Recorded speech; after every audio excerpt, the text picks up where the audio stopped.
How's it going? I'm Coach Colin Castello with ShotMechanics Basketball. Today, I'm going to teach you why most coaches would have ruined Trae Young's shot. Today's video is brought to you by my guys over at CaptainU. CaptainU is the one-of-a-kind software platform that allows you to get in direct contact with college coaches to help you on your recruiting journey. Now, we are absolutely hooking you up. So if you click the link in the description down below, you're going to get a free recruiting profile that you can send to college coaches all over the nation. And to make it even better, we're going to throw in free access to my exclusive CaptainU Recruiting Academy, where I'm personally going to walk you through the tricks and the tips of getting recruited and how to make sure that you stand out above everyone else. Now that's great, but I told the guys at CaptainU we had to bring the heat for you. So I also created a free college prep skills workout that you can do to get ready for college. And they're also going to hook you up with a free consultation call with their professional recruiting advisor. All right, so if you want to get recruited to play college basketball, all you have to do is click the top link in the description down below and sign up for your free CaptainU profile today. No credit card required, and I'll see you there. All right, so Trae Young just went to the Atlanta Hawks, and he's getting ready to tear up the NBA. And as one of the best shooters in the draft, and one of the best shooters that we've seen coming into the league in a long time, right? He's got a lot of interesting mechanics that a lot of coaches probably would have messed up and made him change, and he probably wouldn't be the shooter he is today. So today what I want to do is go over some of those mechanics. That way you can kind of compare them to your game and maybe try them out. That way you can maybe hit more shots using the same sort of stuff. Because if it works for Trae, it just might work for you. Now, the very first thing that we see is what we call the hand on top. Now, a lot of players are taught that when they're getting ready to shoot the basketball, they need to push their hand behind the ball just like this, right? We're always kind of taught at this camp, we got to get our elbow in and our hand behind the ball. Now, the problem with this is the way your body's built, to shove your hand behind the ball, it's going to push it to your pinky and your ring finger in the outside right here. So by having our hand in the back, our pinky and our ring finger, when we bring the ball up to shoot, it's automatically going to be off center, and a lot of times it's going to come off of that ring finger, right? And anytime it's coming off the ring finger, the ball's not going to fly straight.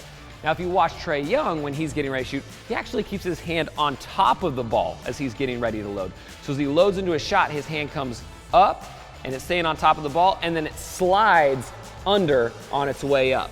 So it's on top, then it slides under, and then he can snap it off. Now, the reason why this is interesting is it allows him to keep everything in perfect alignment the whole time.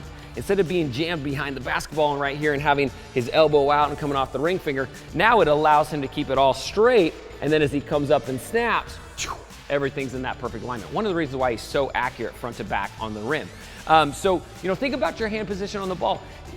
Hand behind works for some players, and if it does, great. But if it doesn't, try shifting your hand position around, right? Trae Young likes it on the top. You could try that out. Some people actually like it on the side a little bit, guys like Steph Curry and James Harden. So play around with kind of your grip position and see what ends up working best for you, because a lot of times one little tweak on this can give you massive results. So, like a lot of coaches will tell you, you got to put your hand behind the ball.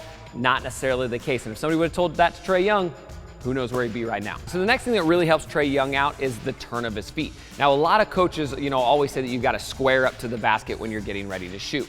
Again, that works for some players, but not for most. So when you see Trae Young shoot, you actually notice that instead of being square to the basket, he tilts his feet just off to the left just slightly so that his right hip is in perfect alignment with the rim. Now, because of that, when he comes up and he gets ready to release, this snap of the basket. So for you, you can try landing closer to the basket, sweeping your feet as well, but really kind of think about, you want to mess around with how far you're going. Some people like a bigger sweep, some people like a smaller sweep. It just kind of depends player to player. Now, a good way to test to make sure that you're getting this, kind of right is on his elbow starts popping out. Maybe he has a hard time keeping his hand on top of the ball like we talked about before, and it's kind of a chain reaction from there, right? I've seen a lot of players that just from one little turn of the feet can change their whole shot completely. So, think about your own feet. You can be squared if it works for you. If you're knocking down shots, great, stay with it, right? The number one rule in shooting instruction is if it ain't broke, don't fix it. But if you want to, try tilting your feet just slightly and see what kind of results you get. Then tilt your feet a little bit more and see what kind of results you get, right? And if you're like Trae Young, you just might be a much, much better shooter with feet tilt rather than squared to the basket. All right, so the next thing that really helps Trae out is the low set point. Now, a lot of players get super obsessed with having that Kobe Bryant set point, whereas they're getting ready to shoot, the ball's got to be above their head and their elbow's got to be up and all this sort of good stuff, right? And a lot of coaches will tell you that if you have a low set point, you won't be able to get your shot off in game because it'll be too slow, it'll be too low, all that sort of stuff. But if you notice about Trae, he actually loads the ball really, really low, kind of down here in front of his face. And even though he does that, he can still get a shot off on pretty much anybody, right? He absolutely lit up college basketball this year, and teams were double teaming him, throwing, the biggest, longest defenders they had at him, and he could still get pretty much any shot he wanted, and it didn't matter that the ball was a little bit lower. So, where a lot of coaches would probably screw that up and say, hey, you've got a higher set point, you'll never be able to get shots off at college if it's that low, it doesn't matter, right? Because if the rest of your mechanics are fast enough, it's not going to really matter exactly how high you are. In fact, if you look at the NBA right now, Stephen Curry, one of the other great shooters who's, maybe the best shooter of all time, he's got a lower set point than a lot of players. So the actual height of the set point doesn't really matter. What matters is the rest of the mechanics and how fast you can get it up, right? So you might have a low set point right now, and sure, I think you want to at least bring it up to kind of this face area, but you don't have to get as high as you possibly can. A big mistake I see coaches and players make is that they're trying to force these set points up at either like too young of an age or before you're physically mature. So if you're younger, if you're in elementary school, junior high, even early high school, there's no need to pull that set point all the way up by your forehead. You don't have to. Optimize the rest of your mechanics. You're still going to get a ton of shots up, and you're going to make more of those shots because you're going to be more consistent and have that power to get it there.